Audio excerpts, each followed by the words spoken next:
Dan untuk mengetahui perkembangan terbaru di Polda Metro Jaya, kita langsung tanyakan ke rekan kami, ada produser lapangan CNN Indonesia, Arief Kurniawan di Polda Metro Jaya. Selamat sore, Arief. Sudah berapa lama Roy Suryo CS diperiksa hingga kini dan apakah ada potensi penahanan pada hari ini untuk ketiga tersangka? Ya, selamat sore Heranov. Betul sekali memang tersangka pencemaran nama baik Undang-Undang ITE terkait ijazah mantan Presiden Joko Widodo yaitu Roy Suryo, Rismon Sianipar dan juga Dr. Tifa sampai dengan sore hari ini masih menjalani pemeriksaan dan ini sudah lebih dari 6 jam ketiga tersangka tersebut menjalani pemeriksaan sebagai tersangka. Dan memang untuk informasi apakah ketiganya ini nanti akan langsung ditahan atau tidak, kami belum mendapatkan informasi pasti dari pihak penyidik ataupun dari Kabid Humas Polda Metro Jaya. Itu belum ada informasi, jadi kita masih menunggu karena memang proses pemeriksaan ini masih berlangsung. Karena memang proses pemeriksaan ini biasanya memang berlangsung cukup lama ya, tidak hanya 1 jam atau 2 jam saja. Dan memang tadi ketiganya memenuhi panggilan penyidik, mereka datang di Polda Metro Jaya pada sekitar pukul 10. Dan tadi dari kuasa hukum tersangka yaitu Ahmad Hosinudin, kuasa hukum dari Roy Suryo mengatakan penetapan satu tersangka terhadap kliennya ini janggal dan tidak sesuai dengan kaidah-kaidah hukum. Dan menurut dari pihak kuasa hukum ini meskipun dari penyidik sudah melakukan pemeriksaan terhadap 130 orang saksi, lalu juga 25 saksi ahli, dan juga melakukan pendalaman sebanyak 723 bukti, tapi semua saksi dan juga bukti-bukti tersebut adalah versi penyidik, sehingga tidak memiliki relevansi terhadap kliennya. Jadi dari pihak kuasa hukum menyebut penetapan tersangka ini banyak kejanggalan dan dinilai politis.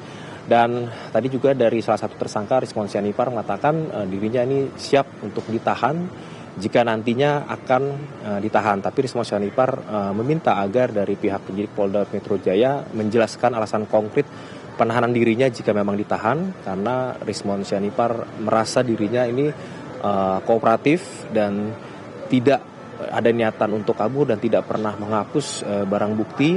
Bahkan semua video-video yang sudah ia publish itu tidak pernah dihapus.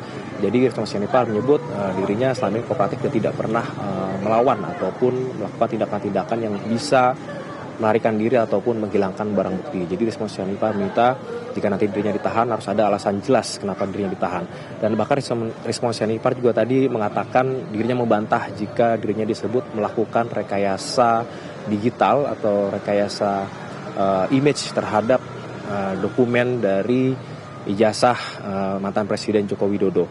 Menurut Rismon Sianipar, semua proses digital forensik yang dilakukan dirinya ini berdasarkan metode ilmiah. Dan bahkan Rismon Sianipar menantang dari pihak Polda Metro Jaya jika tidak bisa membuktikan bahwa dirinya melakukan rekayasa, maka ia akan menuntut balik Polri dengan uang fantastis senilai 126 triliun rupiah. Nah, jadi memang ini pernyataan si Rismon ini justru semakin memanaskan berita mengenai dugaan kasus ijazah palsu mantan Presiden Joko Widodo. Dan kita tunggu saja nanti bagaimana kelanjutan dari pemeriksaan terhadap ketiganya ini, karena tidak menutup kemungkinan ketiganya ini mungkin nanti akan baru selesai diperiksa malam hari nanti atau mungkin bisa tengah malam nanti. Jadi nanti kita tunggu saja, mudah-mudahan nanti malam akan ada terangan dari pihak Kabid Humas Polda Metro Jaya terkait hasil pemeriksaan terhadap ketiga tersangka ini. Heranov. Ya, singkat saja saya ingin tahu pendapat dari kuasa hukum Jokowi seperti apa untuk pemeriksaan Roy Suryo CS, Arief.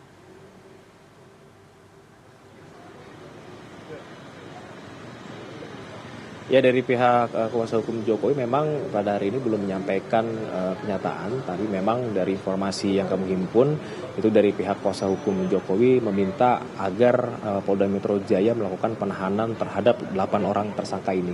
Dan memang ini untuk Roy Suryo, Dr. Tifa dan juga Rismon Sianipar ini adalah klaster kedua dari penetapan tersangka pencemaran nama baik Undang-Undang ITE.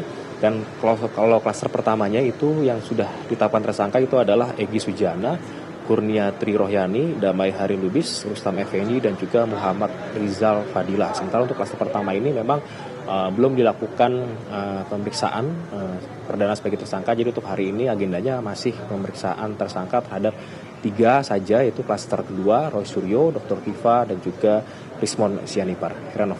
Terima kasih Arief Kurniawan dari laporan Anda di kawasan Jakarta. Selamat sore.